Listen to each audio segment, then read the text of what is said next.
SSC পরীক্ষা বাধাহীন, একের পর এক মামলায় বিরক্ত সুপ্রিম কোর্ট। নতুন আবেদন খারিজ করে দিয়ে বিচারপতিদের প্রশ্ন, একই বিষয়ে এত মামলা কেন? এসএসসির অযোগ্য তালিকা চ্যালেঞ্জ কলকাতা হাইকোর্টেও। মামলাকারীকে আজ আসতে বলেন বিচারপতি।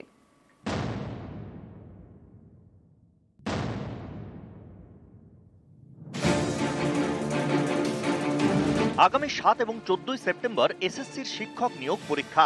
সুপ্রিম কোর্টের নির্দেশ মেনে এই পরীক্ষা নিচ্ছে স্কুল সার্ভিস কমিশন।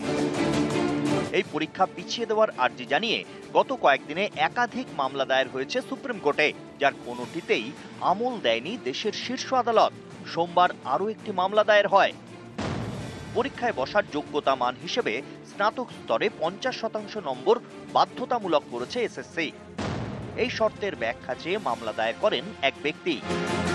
এরপরেই বিরক্তি প্রকাশ করেন বিচারপতি সঞ্জয় কুমার এবং বিচারপতি সতীশ চন্দ্র শর্মা।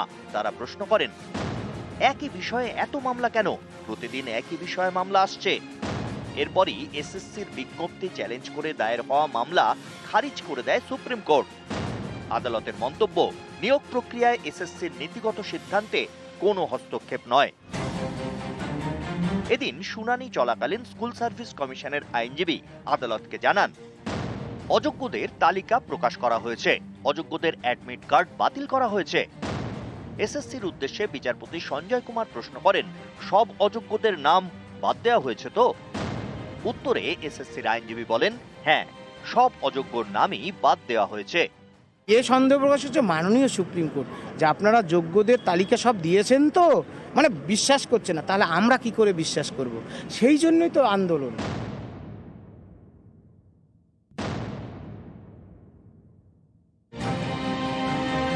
শনিবার এসএসসি অযোগ্য তালিকা প্রকাশ করে, একেও চ্যালেঞ্জ করা হয়েছে। সোমবার জলগড়ায় কলকাতা হাইকোর্টে মামলাকারীর সওয়াল, কে কি কারণে অযোগ্য তার বিবরণ নেই এসএসসির তালিকায়। মামলাকারীকে মঙ্গলবার হাইকোর্টে আসতে বলেন বিচারপতি সৌগত ভট্টাচার্য। নিউজ 18 বাংলা। তেল আর জল তো আলাদা হয়ে গেছে, অযোগ্যদের তালিকা তো প্রকাশ করে দিয়েছে এসএসসি। এরপরেও কেন যোগ্যদের ফের পরীক্ষায় বসতে হবে, এই প্রশ্নই তুলছেন যোগ্য চাকরিহারারা। তাদের পাশে দাঁড়িয়ে রাজ্য সরকারকে নিশানা করছে বিজেপি।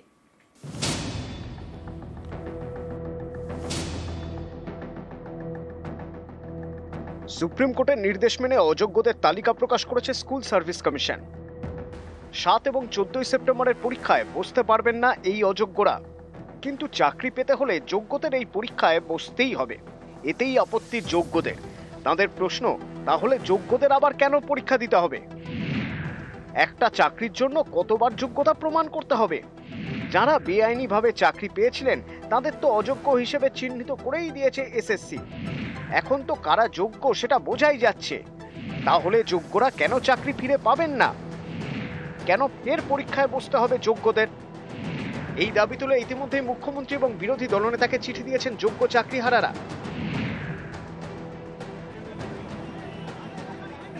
সোমবার চাকরিহারারা বিধানসভায় গিয়ে দেখা করেন শুভেন্দু অধিকারীর সঙ্গে।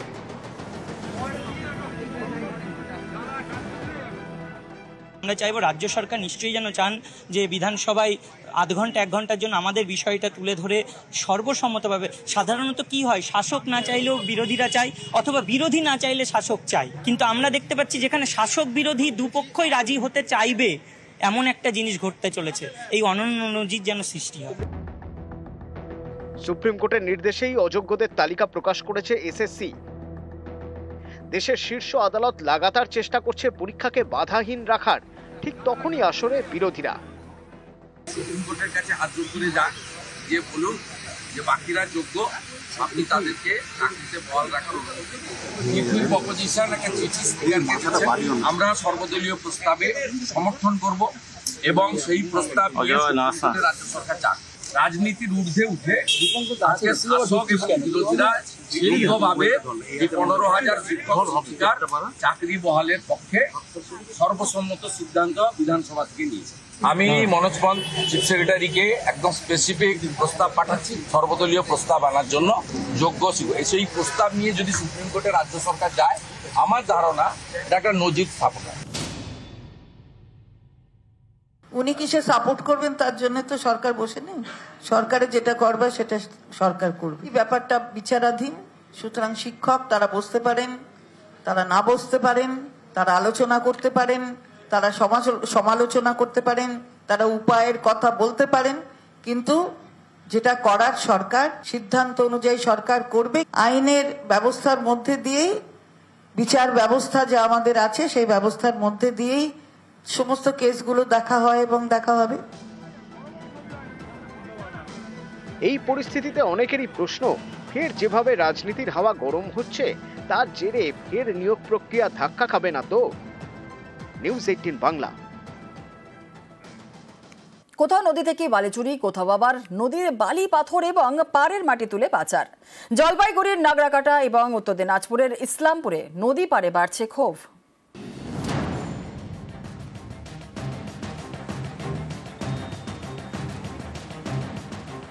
নদীর বুকে নামানো হয়েছে ট্রাক্টর। এই ট্রাক্টরে তোলা হচ্ছে বালি এবং পাথর। নদী পাড়ের মাটিও কাটা হচ্ছে, তারপর পাচার। এ ছবি জলপাইগুড়ির নাগরাকাটার। নাগরাকাটার গা ঘেঁষে বয়ে গিয়েছে জল ঢাকা। বর্ষার সময় নদী থেকে বালি তোলা নিষিদ্ধ করেছে সেচ দপ্তর, কিন্তু নাগরাকাটায় অন্য ছবি। দিনে দুপুরে নদীর বুকে নামানো হয়েছে একের পর এক ট্রাক্টর, তাতে বালি পাথর বোঝাই করে পাচার হয়ে যাচ্ছে। প্রতিনিয়ত এই কাজটা হচ্ছে এবং সেখানে আপনারা জানেন যে সেখানে কোনো রয়্যালটি নেই, সেখান থেকে বালি তোলা যায় না। তারপরেও সরকারি ঘোষণা, শুধু নামেই সরকারি ঘোষণা। প্রশাসনের মদতে, তৃণমূল কংগ্রেসের নেতাদের সৌজন্যে এইভাবে অবাধে লুট হচ্ছে। এটা সারা নাগরাকাটা নয়, সারা জলপাইগুড়ি জেলায় এইভাবে অবাধে লুট হচ্ছে। অবশ্যই জেলা প্রশাসন এটা কড়া পদক্ষেপ নেবে এবং কে বা কাহারা জড়িত এটা খুবই দুঃখজনক। যে পুলিশ আরও কড়া পদক্ষেপ নেওয়া উচিত এবং এই ব্যাপারে প্রশাসনের কাছে আমরা আরও হস্তক্ষেপের দাবিও করব।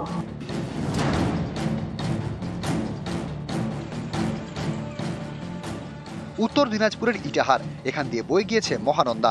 দিনে দুপুরে নদীর বুকে নামানো হয়েছে আর্থ মুভার, তোলা হচ্ছে বালি, এরপর ট্রাক্টর বোঝাই করে পাচার হয়ে যাচ্ছে। স্থানীয়দের অভিযোগ, এর প্রতিবাদ করলেই জুটছে হুমকি। বালি পাচার বন্ধের দাবিতে তারা সরব।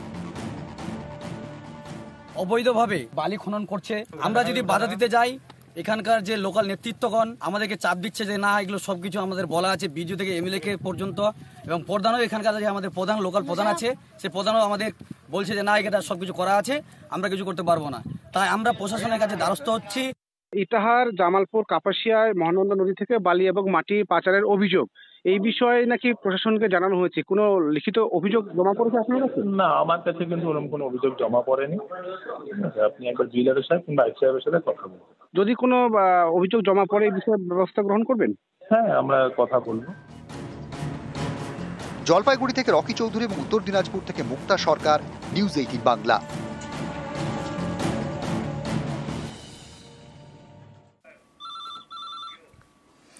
সামনে পুজো, কিন্তু বৃষ্টি থামার নাম নেই। বঙ্গোপসাগরে নিম্নচাপ আর এর জেরে ফের বৃষ্টির পূর্বাভাস।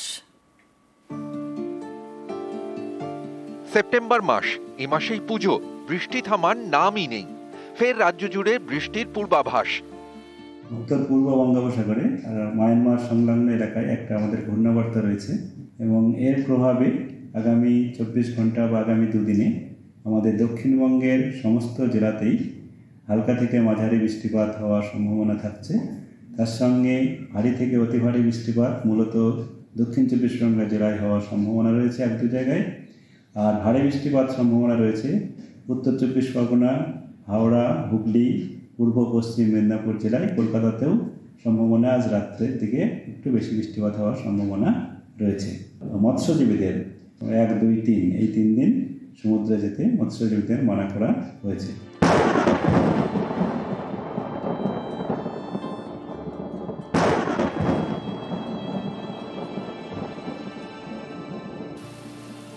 নিম্নচাপের জের, রাজ্য জুড়ে ফের বৃষ্টি, এবার ভারী বৃষ্টির পূর্বাভাস।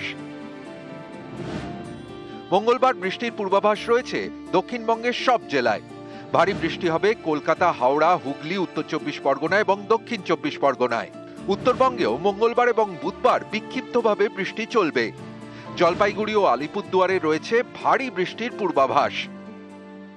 উত্তরবঙ্গে আগামী 24 ঘন্টায় খুব বেশি বৃষ্টিপাতের সম্ভাবনা নেই, কেবল বজ্রবিদ্যুৎ সহ বৃষ্টিপাত কয়েক জায়গায় হওয়ার সম্ভাবনা থাকছে। মূলত কোচবিহার, মালদা, সাউথ দিনাজপুর, জলপাইগুড়ি এইসব জেলাতে, বাকি জেলাতে কেবল হালকা বৃষ্টিপাতের সম্ভাবনা থাকছে। তবে উত্তরবঙ্গের জেলাগুলিতেও আগামীকাল এবং পরশু হালকা থেকে মাঝারি বৃষ্টিপাত প্রায় সর্বত্রই হওয়ার সম্ভাবনা থাকছে। তার সঙ্গে আলিপুরদুয়ার এবং জলপাইগুড়ি জেলাতে এক দু জায়গায় ভারী বৃষ্টিপাত হতে পারে। নিউজ 18 বাংলা।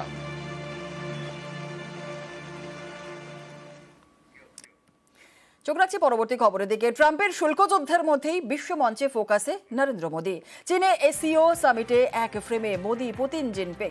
3 রাষ্ট্রনেতার বৈঠকে নয়া সমীকরণের ইঙ্গিত বলেই জল্পনা বিশেষজ্ঞ মহলে। বৈঠকের আগেও 3 রাষ্ট্রনেতার মধ্যে কথা। মেক এশিয়া গ্রেট এগেনের ভিশনেই এক মঞ্চে 3 রাষ্ট্রনেতা। তবে কি ট্রাম্পের মাগা স্লোগানেই আমেরিকাকে কোণঠাসার ব্লুপ্রিন্ট? মোদী, পুতিন, জিনপিং ঘনিষ্ঠতায় প্রমাদ গুনছে আমেরিকা।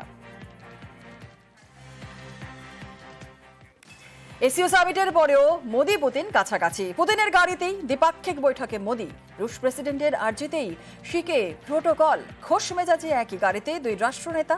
সোশ্যাল মিডিয়ায় সেই ছবি দিয়েই পুতিনের প্রশংসা নরেন্দ্র মোদীর। ইউক্রেনের শান্তি ফেরাতেও ফের পুতিনকে বার্তা মোদীর। চলতি বছর ডিসেম্বরে ভারত সফরে রুশ প্রেসিডেন্ট। তার আগেই বন্ধুত্বের ফটো ফ্রেমে চিন্তা বাড়ছে আমেরিকার। यूक्रेन में चल रहे संघर्ष के विषय में हम लगातार चर्चा करते रहे हैं। हाल में किए गए शांति के सभी प्रयासों का हम स्वागत करते हैं। हम आशा करते हैं कि सभी पक्ष कंस्ट्रक्टिवली आगे बढ़ेंगे। संघर्ष को जल्द से जल्द खत्म करने और स्थायी शांति स्थापित करने का रास्ता खोजना होगा। ये पूरी मानवता की पुकार है। চীনে এসিও সামিটে একই ফ্রেমে মোদী, পুতিন, জিনপিং। 3 শক্তির কাছাকাছি আসায় চাপ বাড়ছে আমেরিকার। নিজের শুল্ক নীতিতে ঘরে চাপে ট্রাম্প। তড়িঘড়ি শুল্ক যুদ্ধের ড্যামেজ কন্ট্রোলে ওয়াশিংটন। ভারত আমেরিকার সম্পর্ক দীর্ঘস্থায়ী বলেই বার্তা আমেরিকার বিদেশ সচিবের। এবং মোদী, পুতিন, জিনপিং এর বৈঠকের ঠিক আধ ঘন্টা আগেই ভারতের মার্কিন দূতাবাসের সমাজ মাধ্যমে পোস্ট। তবে কি ভারত, চীন, রাশিয়ার নয়া সমীকরণে আশঙ্কায় ওয়াশিংটন? জোরালো জল্পনা।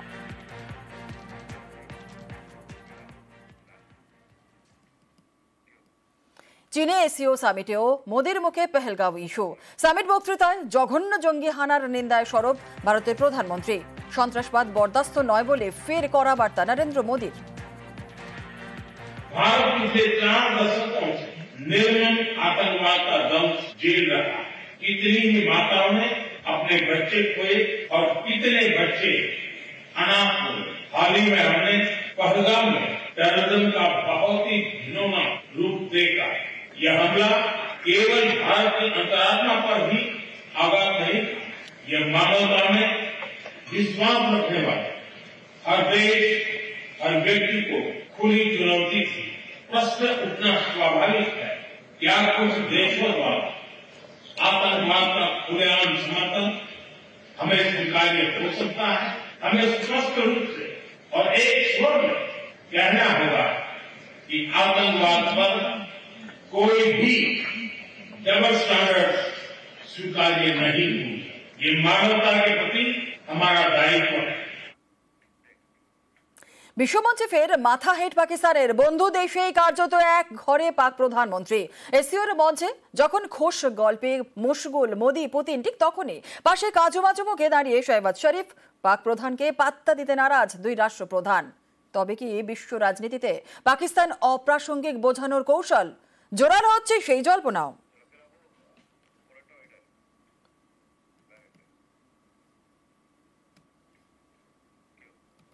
আফগানিস্তানে ভূমিকম্প, মৃতের সংখ্যা প্রায় 800, আহত প্রায় 2500। মাঝরাতে আফগানিস্তানে ভয়াবহ ভূমিকম্প, একের পর এক আফটার শক। রিক্টার স্কেলে কম্পনের তীব্রতা সর্বোচ্চ 6। কম্পনের রেশ জম্মু কাশ্মীর এবং ইসলামাবাদেও। আর এই ভূমিকম্পের জেরে আফগানিস্তানে মৃত্যু মিছিল শোক প্রকাশ করেছেন প্রধানমন্ত্রী নরেন্দ্র মোদী। কাবুলে 15 টন খাবার পাঠিয়েছে ইতিমধ্যে ভারত। 1000 পরিবারের জন্য ত্রিপল পাঠানো হয়েছে। আফগান বিদেশমন্ত্রীর সঙ্গে কথা এস জয়শঙ্করের। এক্সপোস্টে জানিয়েছেন বিদেশমন্ত্রী।